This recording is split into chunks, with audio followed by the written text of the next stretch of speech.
There are many ways.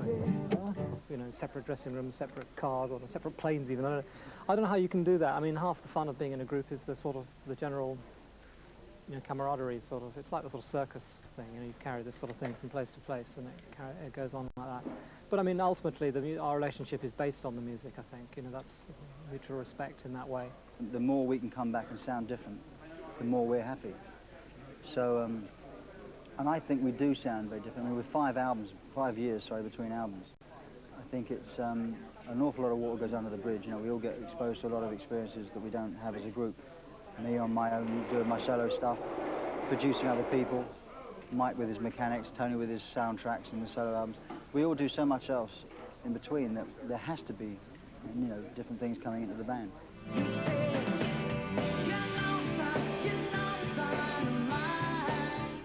I think a lot of this album is very different for Genesis. There's a lot of it is very direct, but still has some of those, I guess, traditional Genesis trademarks, keyboard-wise and what have you.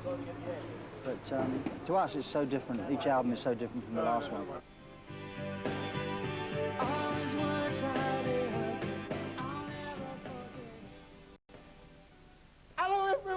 On tonight's show, we speak exclusively to Genesis.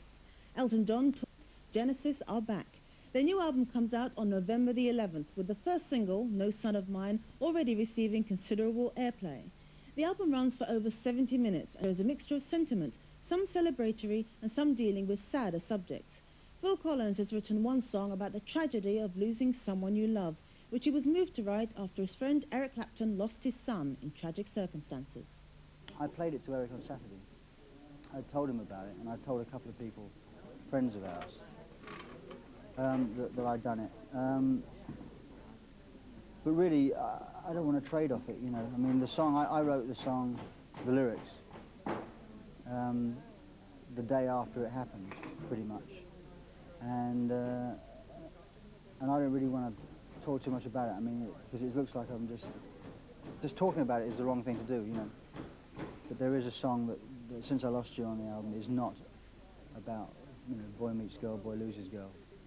It's about something, yeah, losing somebody very close to you. Dealing with real issues has not been something that the band has ever been afraid of, but over the years the messages have become clearer. We've always had a combination of trivial and non-trivial. I think it's just that our lyrics are perhaps a bit more understandable these days than they used to be. In the very early days we used to sort of wrap it up so much in sort of deep stuff that no one knew what we were talking about, which was nice in a way as well. But it's nice to have direct things. I think most of these songs are fairly apparent what they're about. You know, you don't have to have a sort of little, too much sort of told you about the songs to understand them. The band were quiet for 4 years before this album, although you may have thought they'd never been away due to their prolific solo careers and last year's one-off gig at Nebworth.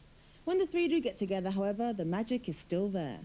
Basically, you put the three guys in a room, you turn the gear on, and it either works or it doesn't. And once again, this time, I mean, it worked very well for us. I think the long gap this time is a bit longer than normal. For me, it made the first couple of days a little bit harder because you hadn't sort of played in that way before.